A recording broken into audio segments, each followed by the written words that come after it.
अस्सलाम वालेकुम व्यूअर्स, आप देख रहे हैं YouTube channel M H coding. आज का जो हमारा C++ में लेक्चर है वो है कंडीशनल स्टेटमेंट के रिलेटेड। कंडीशनल स्टेटमेंट जो होता है, conditional statement in C++ allow you to make decision based on condition. इसका क्या मतलब हुआ कि जो है आप कोई भी कंडीशन, फॉर एग्जांपल आपने जो है आपको कहा जाए कि एक प्रोग्राम बना के दिखाएं जिसमें ऑड और इवन नंबर लें और सेम प्रोग्राम होना चाहिए, तो आप कैसे लेंगे? डेफिनेटली आपको उसमें कोई ना कोई कंडीशन लगानी पड़ेगी। हमारे पास जो कंडीशनल स्टेटमेंट होते हैं वो इफ़ स्टेटमेंट होती है, उसके अलावा उसके अलावा इफ़ एल्स इफ़ और स्विच स्टेटमेंट होती है।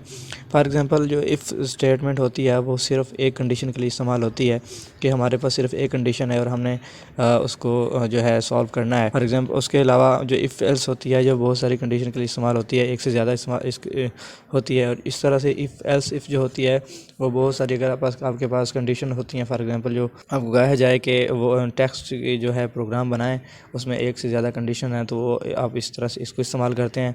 उसके अलावा आपको केस बनाने के लिए स्विच स्टेटमेंट इस्तेमाल करनी पड़ती है। इसमें हम देखते हैं कि जो है हम सिर्फ इफ़ स्टेटमेंट को कैसे जो है चेक करते हैं, इसके अलावा इसको कैसे चेक करते हैं। फॉर एग्ज़ाम्पल सबसे पहले हमने कोई इंटीजर नेम का एक वेरिएबल ले लिया जिसमें हमने जो है एज स्टोर करवाई। एज को हम यूज़र से जो है इनपुट ले लेते हैं, सी आउट लिखते हैं इसमें, इंटर योर एज। हम इसमें कंडीशन लगाएंगे और चेक करेंगे कि जो है हमारी कंडीशन ट्रू होने पर क्या होता है और जो है फॉल्स होने पर हमारी कंडीशन।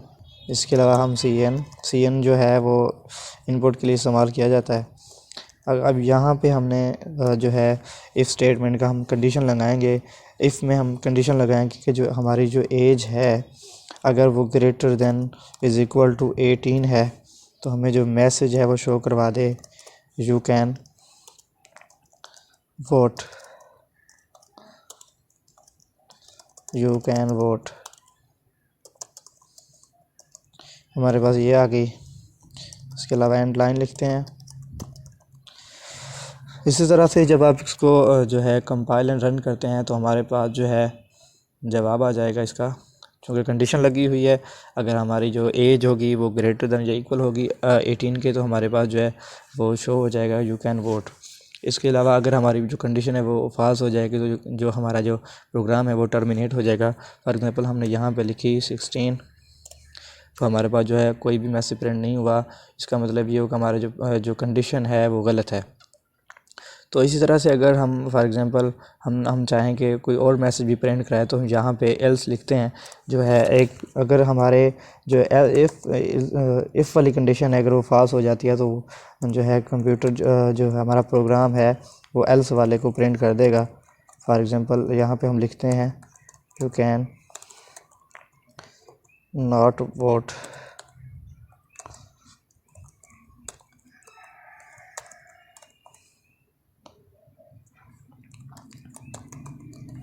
इसी तरह से कंप्यूटर जो है वो इसको चेक करेगा। उसके बाद हम कंपाइल एंड रन करके चेक कर लेते हैं। जब हमने एज जो है वो greater than is equal to 18 put की तो हमारे पास वो कहेगा कि यू कैन वोट। हमारे पास ये मैसेज आ जाएगा क्योंकि हमारी कंडीशन जब ट्रू होगी। इसके अलावा अगर हमारी जो कंडीशन है वो फॉल्स होगी तो वो एल्स में चला जाएगा। अब देखते हैं, अगर हमने कंडीशन जो है वो फॉल्स लगा के देखेंगे, हमने 14 एज पुट कर दी तो हमारे पास जो है वो ये कंडीशन फॉल्स होगी। तो हमारे पास देखते हैं कौन सा ब्लॉक ऑफ कोड जो है वो प्रिंट होता है, यू कैन नॉट वोट। आप देख सकते हैं जो हमारे कंडीशन जब फॉल्स हुई तो हमारे पास जो है ये एक ब्लॉक ऑफ कोड प्रिंट हो के आ गया। इसी तरह से हम इसको सब को डिटेल में पढ़ेंगे कि हमारे पास जब बहुत सारी कंडीशन होती है तो हम क्या करते हैं। उसके अलावा अगर जो है कंडीशन के अंदर कंडीशन बनानी हो तो हम नेस्टेड इफ स्टेटमेंट इस्तेमाल करते हैं। उसके अलावा स्विच स्टेटमेंट जो है वो केस बनाने के लिए इस्तेमाल करते हैं।